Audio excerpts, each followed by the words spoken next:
오늘은 설이면서 주일, 또 주일이면서 설을 맞았습니다. 이 설이란 말 속에 두 가지 뜻이 있답니다. 낯설다, 낯설음, 그리고 새 날을 시작하는 날.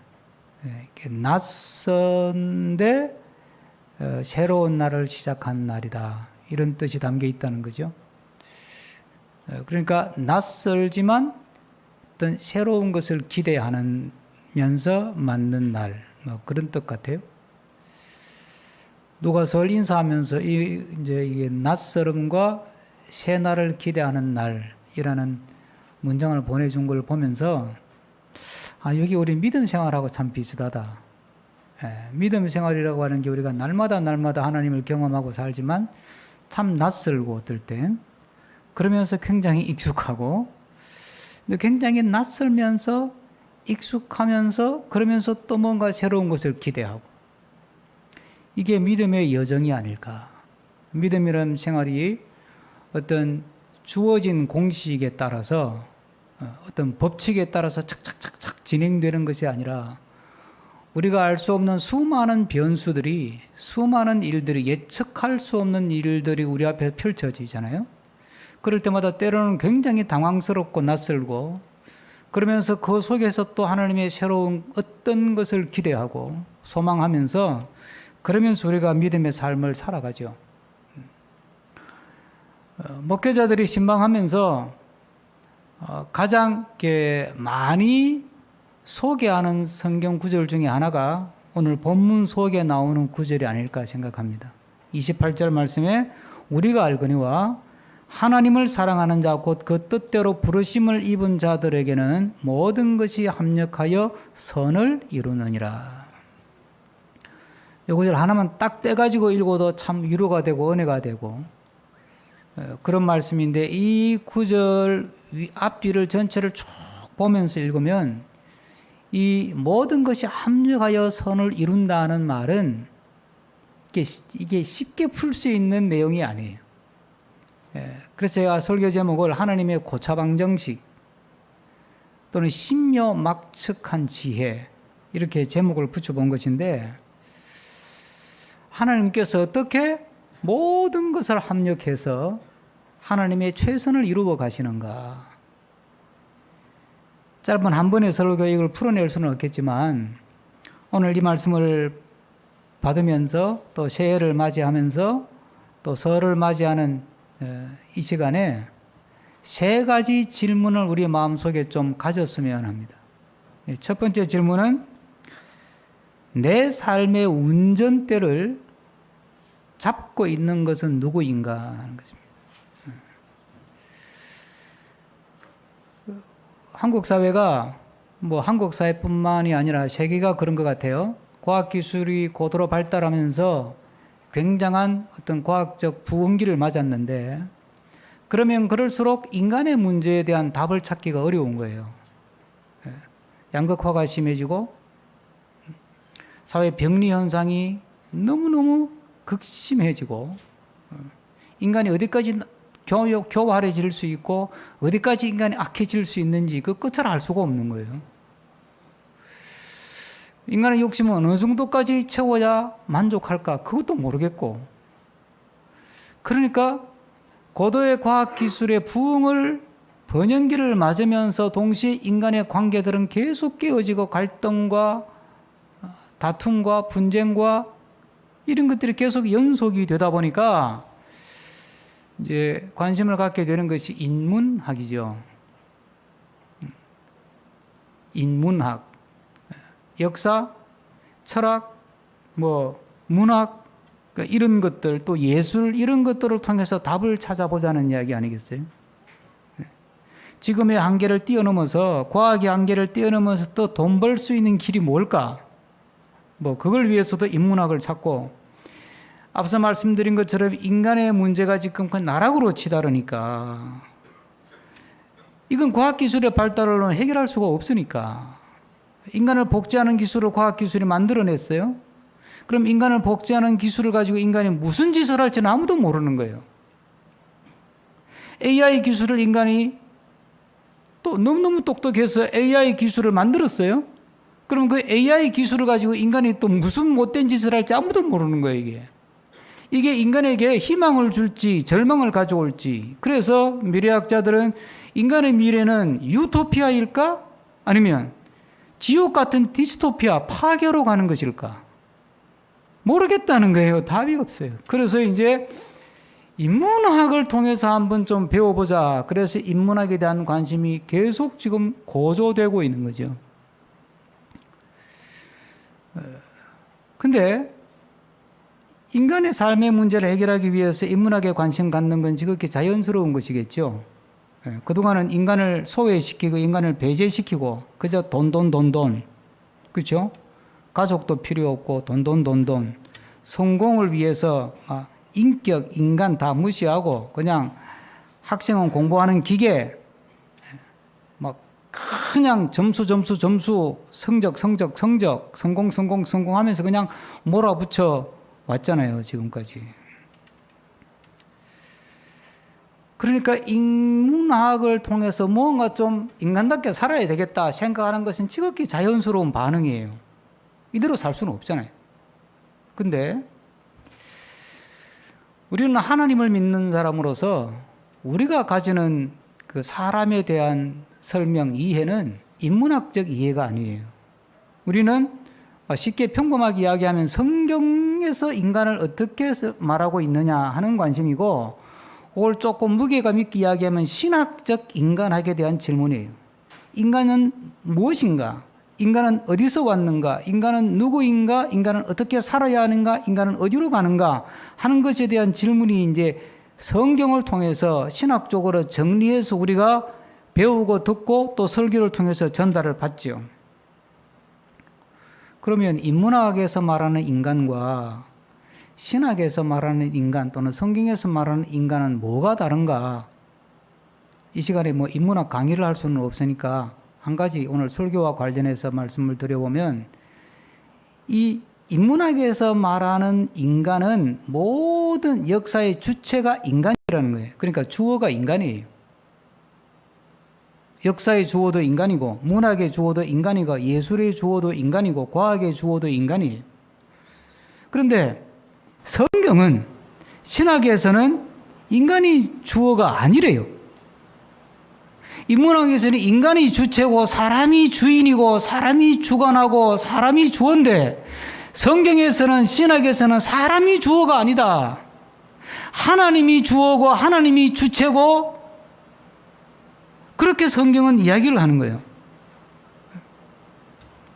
여기서 엄청난 차이가 나는 거죠. 인문학이 만들어낼 사회와 성경이, 신학이 만들어낼 사회가 얼마나 다를지에 대해서는 우리가 겪어보지 못했으니까 모르지만 성경에는 그 답이 있어요. 성경에는 뭐라 그러냐면, 인문학적 지혜를 따라 살아가면 결국은 파국을 맞을 것이다. 하나님의 지혜를 따라 살아가면 결국은 하나님 나라를 경험하게 될 것이다. 그래서 우리가 오늘 이 시간에 또 한 번 점검하고 확인해야 될 것이, 내 삶의 운전대를 잡고 있는 것은 누구인가? 내 삶의 주체는 누구인가? 내 삶의 주어는 누구인가? 인문학에 충실한 사람이나 인본주의에 충실한 사람이나 자아가 강한 사람이나 자기 고집이 센 사람이나 자기 주관이 뚜렷한 사람들은 내가 내 인생의 주인이고 인간의 역사의 주체이고, 역사를 만들어가고 추동해가는 것은 인간이라고 하는, 이 엘리트가 됐든 민중이 됐든 그거는 2차적인 문제고, 인간의 역사를 만들고 인간의 역사의 주인이고 인간이 내 삶의 주인이고 내가 내 삶의 주인이라는 것에 워낙 익숙해 있어요. 그래서 사람이 주인이 아니고 사람이 주체가 아니라 하나님이 주체이고, 사람은 그 하나님 안에서 주체 같지만 객체로 존재한다는 거, 하나님의 대상이요, 하나님의 사랑의 대상이요, 하나님의 구원의 대상이요, 하나님의 축복의 대상이요, 때로는 하나님의 징계의 대상으로 인간은 객체로 존재한다는 사실에 대해서 받아들이기가 어려운 거예요. 그래서 설교를 듣고 교회를 수십 년 다녀도 은혜를 못 받는 거예요. 그러니까 쉽게 표현하면 자아가 깨지지 않고는, 이 자아가 깨지지 않고는 내가 내 삶의 핸들을 내가 잡을 거야. 내 인생의 운전대는 내 거고 남에게 줄 수 없다. 신이라 할지라도 그건 용납할 수 없다. 신은 그냥 내가 운전 잘 하도록, 내가 내 꿈 꾸고, 내가 내 계획을 가지고 내 야망을 이루고 나아갈 수 있도록 신은 옆에서 도와주고 보호해주고 그냥 바람막이가 되어주면 되는 정도지, 내 삶이 너무 깊이 개입하려고 하지 마세요. 나를 내버려 두세요, 그냥. 그래서 하나님을 거래의 대상으로 삼고, 또는 기도라고 하는 아주 엄청난 방법을 동원해 가지고 하나님을 조종하려고 하는 거예요. 하나님을 굴복시켜서 내 꿈대로, 내 뜻대로, 내가 바라는 대로, 내가 원하는 대로 문제를 해결하시오. 해결 안 해주면 당신은 능력이 없는 신이요, 당신은 나를 사랑하지 않는 신이고 그런 신에 나는 관심이 없어. 이런 태도를 우리는 보이죠. 오늘 이 시간에 지금까지 나는 살아오면서 내 인생의 운전대를 내가 갖고 있었나, 하나님이 갖고 있었나? 앞으로 살아가면서 내 인생의, 내 삶의 운전대를 내가 붙들고 갈 것인가, 하나님께 맡기고 갈 것인가? 주님 앞에서 진솔하게 답을 생각해 보시기를 바랍니다. 얼마 전에 친구하고 지방에 일이 있어서 갔었는데, 딱 만나자마자 친구가 자기가 운전한대. 그래서 내가 운전할게. 내가 운전한대. 그래서 이 운전대를 뺏겼어요. 한참 운전하더니 그 다음에는 제가 너무 의식이 됐는지, 홍 목사 운전할래? 그래서 하기 싫어? 그건 아니고 그럼 홍 목사 운전해? 그래서 내가 안 한다 소리 안 하고 제가 운전했죠. 제가 그러면서 그 상황에서 이런 이야기를 했어요. 목사들은 지가 운전대 잡고 싶어 한다. 피곤해도 왜? 그래야 자기가 원하는 대로 갈 수 있으니까. 서고 싶으면 서고, 가고 싶으면 가고, 천천히 가고 싶으면 천천히 가고, 밟고 싶으면 밟고. 우리 인간의 모습이 딱 그런 거예요. 내가 내 운전대를 내가 잡고 싶어 해. 자동차 운전대는 뭐 친구가 잡든 내가 잡든 부인이 잡든 내가 잡든 뭐 그건 관계없는데, 내 인생의 운전대를 하나님께 맡기고 나는 조수석에서 편안하게 쉬어가면서 갈 줄 아는 게, 그게 믿음이라는 거예요. 여러분, 성경 우리가 읽을 때, 오늘 본문 말씀도 읽을 때 이 주어가 누구냐를 놓치면 안 되는 거잖아요. 우리를 지으신 이도 하나님이시고, 우리를 부르신 이도 하나님이시고, 우리를 의롭다 하시는 이도 하나님이시고, 우리를 영화롭게 하는 분도 하나님이시래요. 그러니까 오늘 본문 30절에 보면 미리 정하신 그들을 또한 부르시고, 부르신 그들을 또한 의롭다 하시고, 의롭다 하신 그들을 또한 영화롭게 하셨다 그래. 누가 하는 거예요? 하나님이 하는 거예요. 모든 것을 합력하여 선을 이룬다. 누가 하는 거예요? 그 하나님이 하는 거예요. 내가 잔머리 굴리고, 내가 그냥 내 인력을 동원하고, 내 네트워크를 동원하고, 내 돈을 동원하고, 내 지식을 동원해서 내가 모든 것을 합력해서 이루어가는 것이 아니고, 하나님이 주체가 되시고 하나님이 주인이 되어서 하나님이 운전대를 잡고 가신다는 거예요. 그걸 받아들일 수가 있어야 돼요.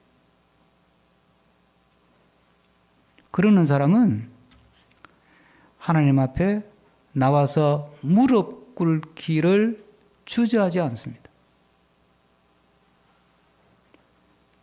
하나님 앞에 내 삶을 맡기고 하나님 앞에 내 운전대를 드리고 내 인생의 주도권을 드리고 하나님이 어떻게 하든 죽여도 하나님의 뜻이고 살아도 하나님의 뜻이고, 그래서 바울 사도가 죽어도 주의 영광을 위하여 살아도 주의 영광을 위하여 먹어도 주의 영광을 위해서 먹고 마셔도 주의 영광을 위해서 마시고, 그냥 주님 뜻대로 하십시오. 뭐 주님의 뜻이 죽이는 거면 죽이시고, 주님의 뜻이 살리는 거면 살리시고, 주님이 뜻하시는 것이 이번에 이 문제가 해결되는 게 주님의 뜻이면 해결하시고, 주님의 뜻이 아니면 해결 안 되게 하시고, 알아서 하세요. 그냥. 난 몰라요. 나는 조수석에 앉아서 마음 편하게 그냥 코 골고 잘 되니까. 퇴근하면서 집에 가는데 6시, 제가 6시 이제 퇴근하니까 그 뭐 CBS 방송인데 팝송이 나오더라고요. 그냥 이제 생각 없이 들었어요. 들었는데 가사를 이제 다 듣고 나서 가사를 불러주는데, 노래 제목을 불러주는데 쓱 지나가는 거라 제가 정확하게 듣지를 못했고, 스페인 가요라고는 했던 것 같아요. 근데 그 제목의 뜻을 풀어주는데, 스페인어는 전혀 모르니까 무슨 뜻인지 모르는데 제목을 풀어줘요. 그 아나운서가.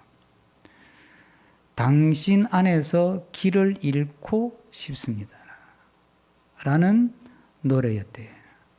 제가 그 제목을 딱 듣는 순간, 저게 바로 우리가 주님 안에서 사는 삶의 자세다. 주님 안에서 길을 잃고 싶습니다. 주님 안에서 내 길을 가는 것이 아니라, 주님 안에서 내 길을 고집하는 것이 아니라, 주님이 이끄시는 대로 주님께 모든 것을 드리고, 주님께 모든 것을 내어놓고, 주님께 주도권을 드리고, 그냥 주님 안에서 길을 잃으라 그러면 잃고, 길을 가라 그러면 가고, 산으로 그러면 산에 가고, 바다로 가라면 바다로 가고, 그냥 주님 뜻대로 하옵소서. 이것이 우리가 살아가는 성공의 비법이라면 비법이요, 비결이라면 비결이 될 수 있기를 축복합니다.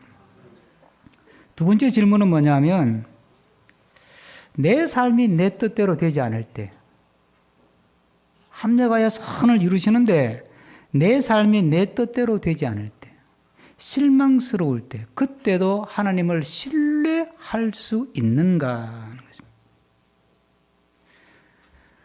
내가 얼마나 큰 문제를 만났느냐, 내가 얼마나 정말 억울하고 분하고 원통하고 막 까무러칠 정도의 끔찍한 일을 겪었느냐보다 더 중요한 것은, 내가 그 냉혹한 현실 가운데서도 하나님을 신뢰할 수 있는 믿음을 갖고 있느냐 하는 것입니다. 절망적인 상황에서도 하나님을 신뢰하는 믿음을 갖고 있다면 그 절망은 더 이상 절망이 아니에요.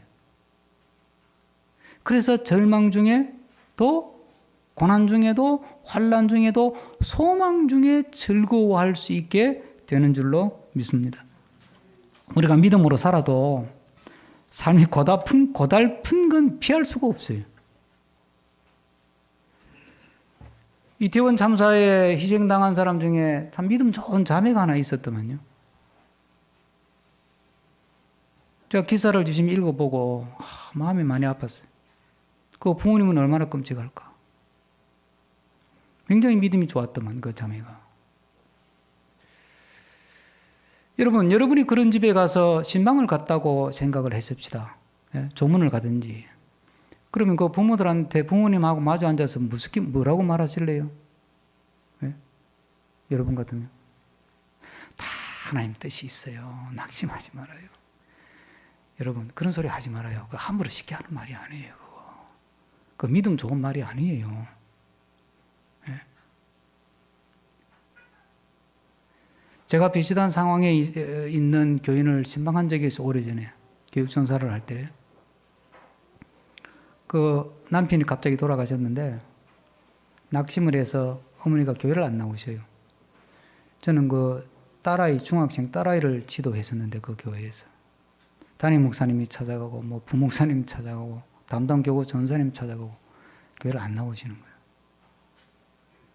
그래서 저는 또 제가 맡은 학생이니까 한 2달 있다가 담임 목사님한테 이야기하고 신방을 갔어요.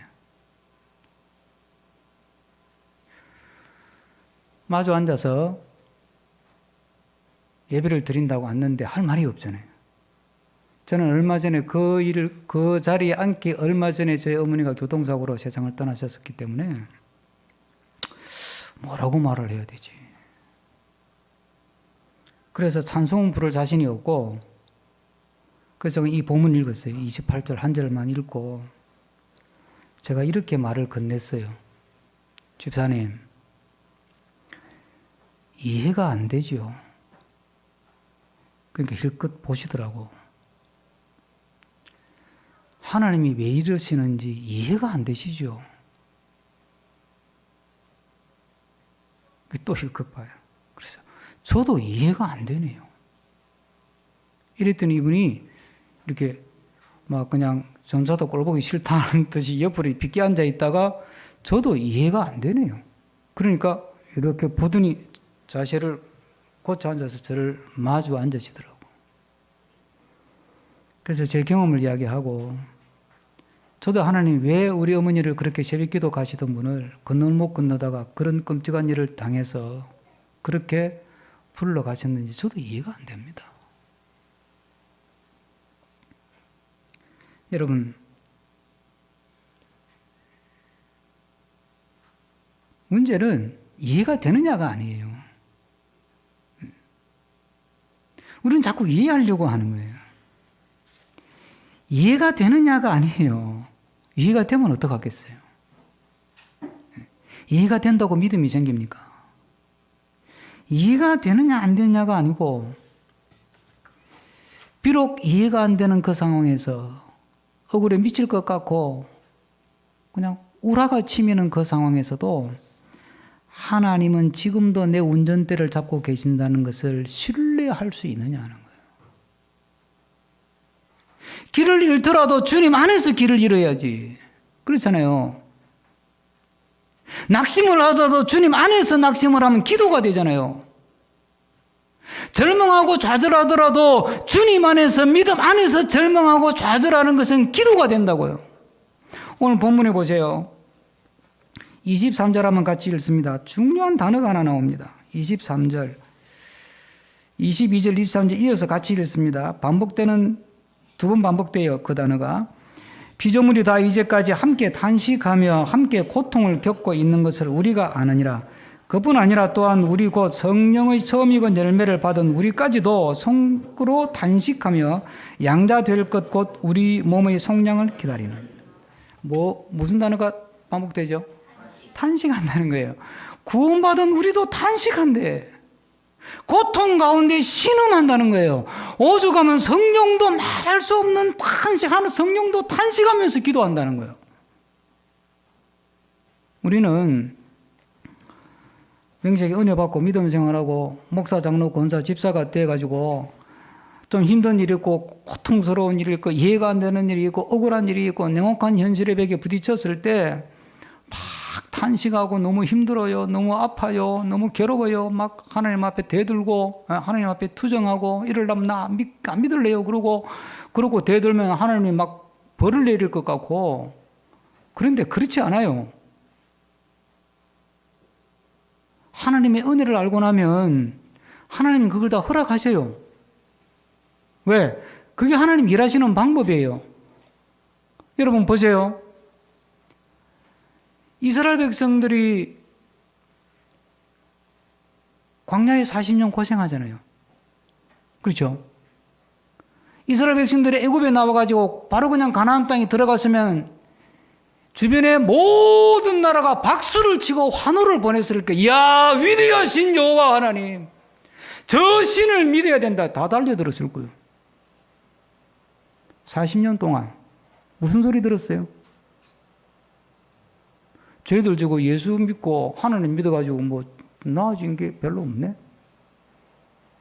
예수 믿고 뭐 팔자 고친다 그러더니 팔자 고치기는 고사하고 애굽에서 밥그릇 걷어차고 나와가지고 쫄쫄 굶고 앉아있네. 그렇게 40년을 보내는 거예요. 백성의 고생도 고생이지만 여러분 하나님 입장에서 생각해 보세요. 왜 하나님이 그 모독을 당하고 왜 하나님이 그렇게 조롱을 당하고 왜 그렇게 수치를 당하면서 참습니까? 하나님이 부끄러움을 견디시느니라 말씀하시잖아요. 예?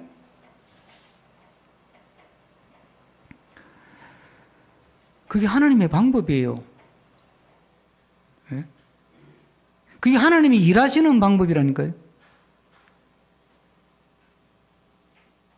하나님의 은혜의 세계 속에서는 고난이 일어나고 십자가가 일어나고 아픔이 일어나고 고통이 일어나고 실패가 일어나고 절망이 일어나는 거예요.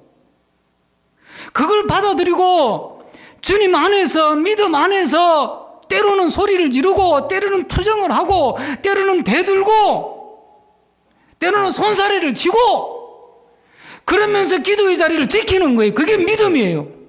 그게 시편의 이야기라니까요. 다윗을 봐요. 왜 하나님 믿습니까? 언제까지 기다려야 됩니까? 내가 내가 언제까지 참아야 됩니까? 이 꼴을 당하고. 하나님 도대체 뭐 하시는 거예요 도대체? 그렇게 되들되나요? 욥을 봐요. 욥을. 내가 뭘 잘못했습니까? 내가 뭔 죽을 죄를 지었습니까? 내가 무슨 벌받을 죄를 지었습니까? 왜 나를 이렇게 힘들게 합니까? 괴로워 죽겠는데. 믿음 좋다는 친구들은 와가지고 염장이나 지르지. 지 믿음 좋다고 회개하라 소리 나지. 내가 그냥 아무리 지어짜도 더 이상 회개할 게 없는데 뭘 회개합니까 내가? 어쩌라고 해 나보고. 욥은 끝까지 그러잖아요. 하나님이 그걸 봐주잖아요. 여러분 탕자의 비유를 보세요. 하나님이 탕자의 비유를 통해서 주시는 메시지가 뭐예요? 사랑인데 왜 아버지가 그 사랑하는 아들을 찾아가지 않았을까요? 개포동의 교회를 시작할 당시에 제가 종로가에서 개포동 그 공사할 때 왔다 갔다 할 때 그때 저는 처음 봤어요. 이 경부고속도로 초입에 딱 들어서면 딸 찾는 배너 광고가 붙어 있어요. 지금 세월이 얼마예요? 그때부터 붙었다고 해도 세월이 얼마예요? 그건 20년이다. 지금도 붙어 있어요, 그게. 아니, 딸을 그렇게 사랑하니까 찾잖아요. 프랭카드도 붙이고 광고지도 돌리고 뭐 텔레비도 나왔다 그러더라고. 찾아갈 거야 될 거 아니야 이게. 아들을 그렇게 사랑하면 아버지가 찾아 나서야지. 종들을 풀어가지고 아들 찾아라 뭐하냐 너희들. 얘 분명히 돈 떨어져가지고 지금 고생하고 있을 거다. 뻔하다 이거. 이제는 더 이상 내가 속이 타서 못 기다리겠다. 빨리 나서라 빨리. 사방으로 가서 빨리 아들 찾아봐라 어떻게 됐는지. 밥은 제대로 먹고 있는지. 몸은 제대로 건사하고 있는지 좀 살펴봐라. 왜 안 그럴까요? 왜 문 앞에서 문만 활짝 열어놓고 올 때까지 기다리기만 할까요? 아버지는 그 고통을 참는 거예요. 왜? 아들이 지가 깨닫고 돌아올 때까지. 아들은 자기 입에서 아버지 품이 그리워질 때까지 그 고통을 겪어야 된다니까. 고통도 겪어지는 불로 안 사놓으면 또 뛰쳐나갈걸? 내가 잘났고 내가 잘해서 이만큼 올랐었고 이만큼 잘 살고 이만큼 성공했다고 또 자랑할걸? 하나님은 우리가 성공하더라도 제가 지난주에 말씀드렸죠. 성공을 하더라도 자랑할 게 없도록 성공을 시켜요. 그냥 감사할 것만 있도록 만드시는 거야 그냥. 정말 성공해서 정말 잘 돼서 막 기적같이 일어서서 위기를 극복하고 대단한 성공을 이루어서 야 비결이 뭐예요? 그러니까 몰라요. 그냥 하나님께 감사할 뿐이죠 뭐. 그 말밖에 할 게 없도록 만든다니까. 그게 하나님이 주시는 성공이에요.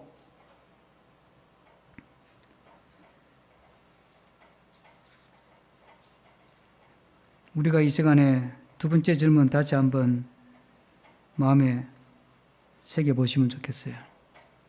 일이 내 뜻대로 되지 않고 내가 원하는 대로 되지 않을 때도 나는 하나님을 신뢰하는가? 하나님이 내 삶의 운전대를 잡고 계시고 하나님이 내 삶을 지금도 인도하고 계신다. 그 하나님은 광야에 길을 내시는 분이고 사막에도 강을 내시는 분이고 슬픔을 바꾸어서 찬송이 되게도 하시는 분이다. 그 하나님이 지금도 나를 붙들고 계신다. 그걸 신뢰하는 거야. 때로는 삶이 너무 힘들면 하나님이 안 보이는 거예요. 그런데 하나님은 안 보일 때까지 우리를 몰아붙이셔. 그래서 뭘 원하시는 거예요? 눈에 안 보여도 결국은 믿을 수밖에 없도록 만드는. 오늘 본문 말씀이 그러잖아요. 23절에 25절에 만일 우리가 보지 못하는 것을 바라면 참음으로 기다릴지니라.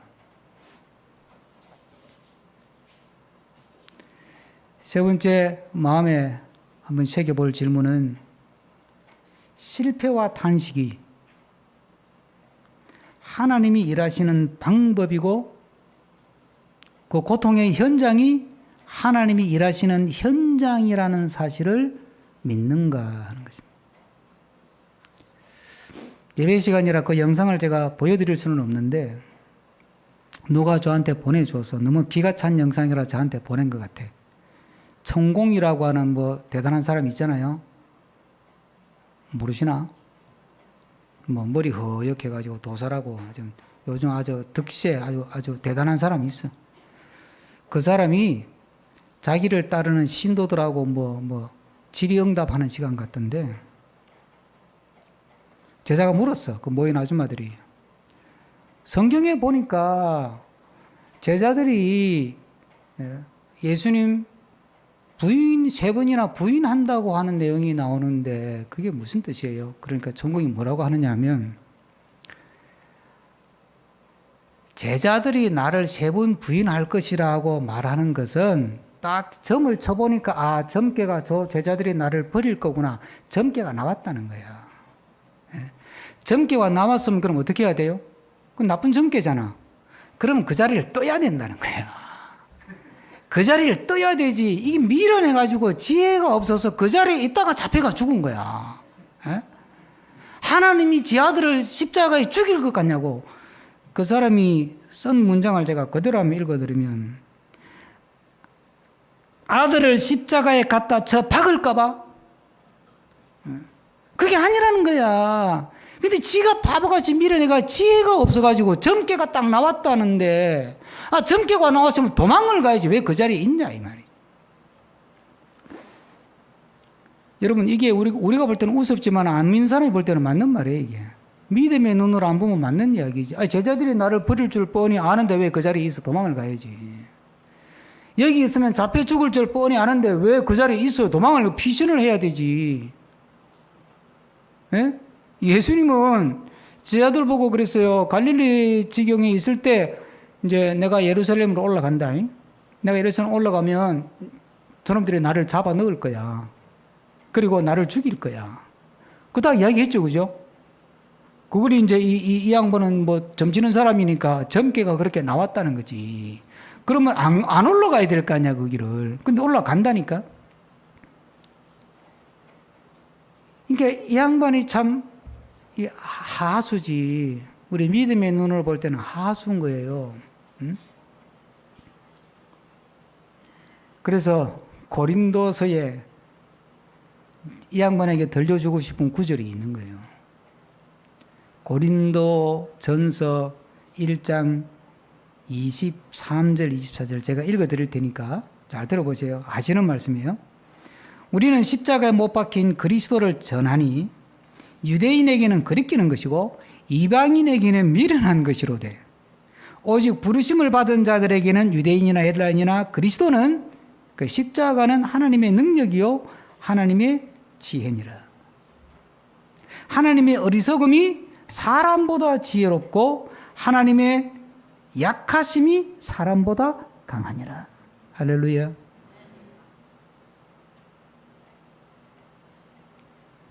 여러분 십자가가 일을 한다니까. 십자가의 고통이 우리를 구원한다니까.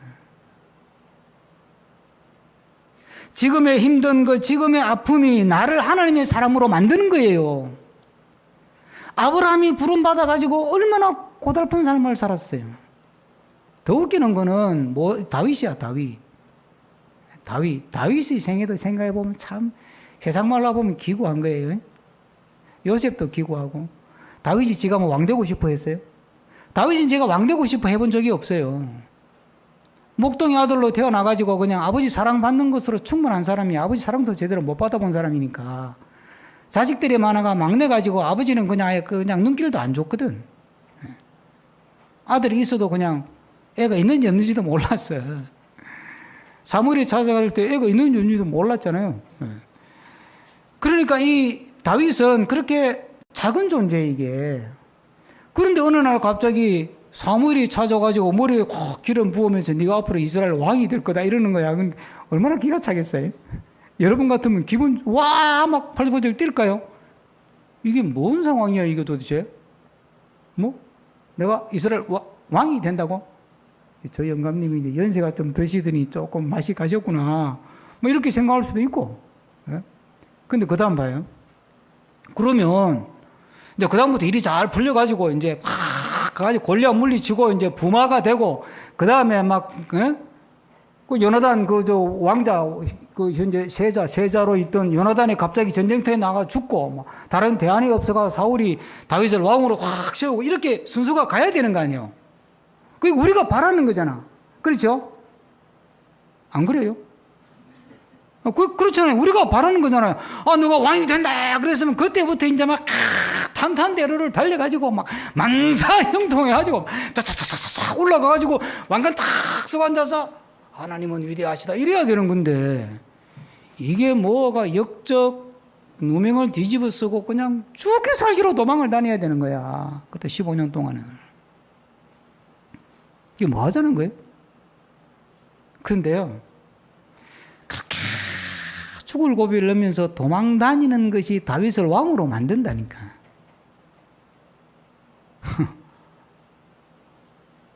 그러니까 다윗이 왕이 되고 나서 지가 한 게 없는 거예요.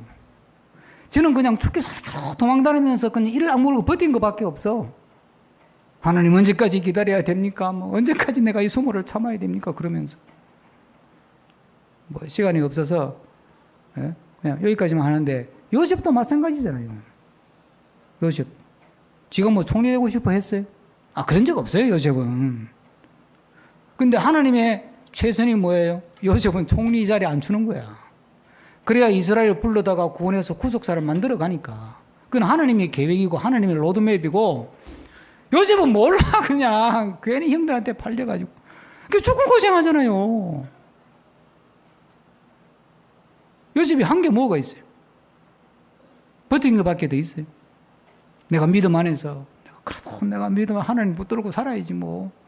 아줌마가 유혹해도 하나님 붙들고 살고 억울하게 모함당해서 깜빵에 가도 하나님 붙들고 살고 그냥 하나님 붙들고 사는 수밖에 없지 뭐. 버틴 것밖에 없는 거예요. 그랬더니 어느 날 갑자기 전화 한 통 받고 총리가 되었다니까. 그럼 누가 한 거예요? 내가 한 게 아무것도 없는 게 내가 자랑할 게 없는 거예요. 그냥 총리는 되었는데. 무슨 이야기를 하는 거예요? 십자가가 일을 한다니까요. 십자가의 고통, 십자가의 죽음, 십자가를 지는 것 같은 삶의 냉혹한 현실, 지금의 고통, 지금의 아픔이 하나님이 일을 하시는 현장이요. 그것이 하나님 일하시는 방법이요. 그것을 통해서 하나님은 하나님의 최선을 만들어 가시는 줄로 믿으시기를 바랍니다. 그래서 새해는 이 하나님의 신묘막측한 지혜, 우리 머리로는 풀 수 없는 하나님의 고차방 정식 앞에서 괜히 그 안 되는 머리 가지고 풀려고 하지 말고 그냥 주님 앞에 나와서 힘들 때는 힘듭니다. 억울할 때는 억울합니다. 분할 때는 분합니다. 하나님 앞에 우리의 마음을 토하면서 그렇게 하나님 붙들고 하나님이 풀어가시는 하나님의 지혜로운 또 하나님의 신묘막측하신 그 은혜를 경험하고 그 은혜와 지혜로 우리의 삶을 채워가는 또 한 해가 되기를 축복합니다. 기도하겠습니다.